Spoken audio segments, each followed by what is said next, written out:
They told me for years there was no money in podcasting. Well, they were all wrong. So we mentioned podcast on the resume. You have a podcast on your resume. So how is your podcast impacted your resume? And like when you were shopping for new jobs or someone approaches you for a new job, how often do they ask about your podcast? Because every single job interview I've ever been on, it always comes up. Oh, really? Yeah. Well, you also push the podcast home. For me, it's Moneda Moves as like a brand. Okay. So at this point, I've been everywhere that I can try to find my followers. I've explored TikTok, which was actually a really great growth strategy and funneled people to the podcast, but also funneled people to Instagram. I've explored LinkedIn just because lately when I've been talking a little bit more to venture capitalists, they're on LinkedIn. And so reaching them through communications for media for Moneda Moves has been interesting to do it through there. And I've been building events too. So not just the podcasts are like really like a conversation piece, but like a launch pad for like future endeavors. So I kind of have been building out different, streams of media for Moneda Moves, whether it's in-person events, podcasts, TikToks, speaking engagements at corporate companies at this point. And I think that it was just an opportune time because I launched the podcast at the top of the pandemic. And at the time, what were people thinking about? They were thinking about their financial security. Latinos in particular were among the demographic that lost the most jobs. Actually, if you look at the stats, it's Black women and Latinas who were most often lost the jobs during the pandemic.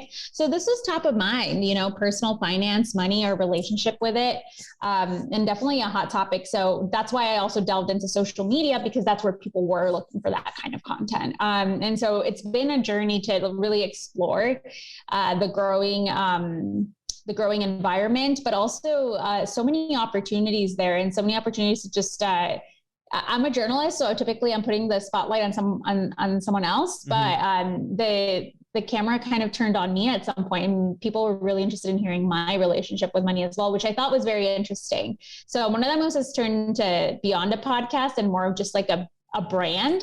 And my employers don't necessarily, I don't necessarily actively bring it up. I do disclose it. I would say that mostly people have found me online and they reach out to me. And I think that's really cool. It's a great way to build community. It's a great networking tool. I say to everybody who has a business, brand, entrepreneur, social influencer, whatever, you need to have a podcast. Podcast is the number one networking tool for your business or yourself. And for you really hit it home. My podcast acronym. So Leah, I think I've told you this before. I'm going to do it again. Podcast is a personally oriented discussion centered around select topics. Podcast. I had never heard that before. Never heard that before? So no. the P stands for personal. And every podcast is a business, whether you know it or not, but every podcast is also personal, whether you know it or not. So it's not surprising to me that your audience or people in general want to hear more what you have to say on your podcast about money. Because every podcast I listen to, at least, I feel like I know the host. Like my wrestling podcasts I listen to, like I feel like I know Andrew Zan. I've listened to him for years, and I'm trying to get him on this podcast. I'm trying to schedule it. So it's just like, I feel like I trust them. They're right in your ear holes, going right into your brain, whether you're driving, you're cooking, whatever. So it's very personal. And something that's very personal to you, it shows in a podcast. Like this podcast is very personal to me because obviously my name's in it. And two is I talk to people I find interesting. In this past 6 weeks or so, I've been okay, how can I talk to, the P stands for personal, people in my life, either currently or previously, and try and reconnect, and it's kind of just shoot the shit. So you really hit it home with the P in podcast for personal. So was it more of, like you mentioned, helping Latinos in the community with money, or is it more of also a personal experience and a journey for you as well? I mean, to be honest, it's more like shedding the light on other people. I'm a journalist by trade, so it's not in my nature. When I'm focused on telling a story, it's not in my nature to be like talk about myself. And so I listen to a lot of NPR, right? I listen to a lot of like journalistic minded podcasts. While a lot of people though listen to a lot of what you say, like personalized podcasts, right? It's like advice podcasts, My Story podcast, or like Super Soul with Oprah. And everybody knows who Oprah is, and it has like her personal touch. But the reason it matters is because it's Oprah doing it, and it has her personal touch.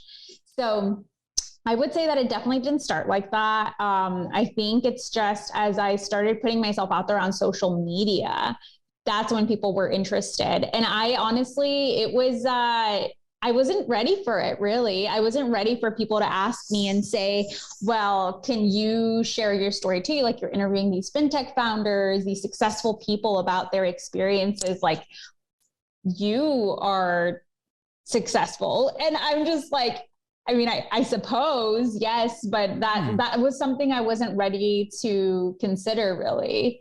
But when it did, you know, I took it as an opportunity. I would consider myself an opportunist.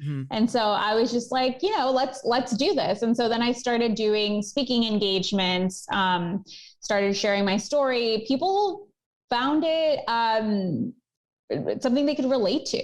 And I think that that's something like in the pandemic, in the middle of the pandemic, right? When people are like severed socially, I think that that was very powerful. And so for me too, to be able to connect with people halfway around the country, because it's very much domestically related, I thought that that was really special too. So yeah, it was a great opportunity. I think my podcast still focuses on my guests. I use social media channels more so to show a different side of me, but I try to keep it very like NPR. Like, people are just like, oh, Lyanne, you have a voice to interview people. And so I hone in on that. That being said, I mean, what you said about it being personal, I think that there is something there, right? Like, maybe there is a future where I do more personal podcast episodes, but I think people have been really receptive to hearing from other people, and then hearing from me on social media. It's all about, I think, your channels of distribution and like what your audience wants on each.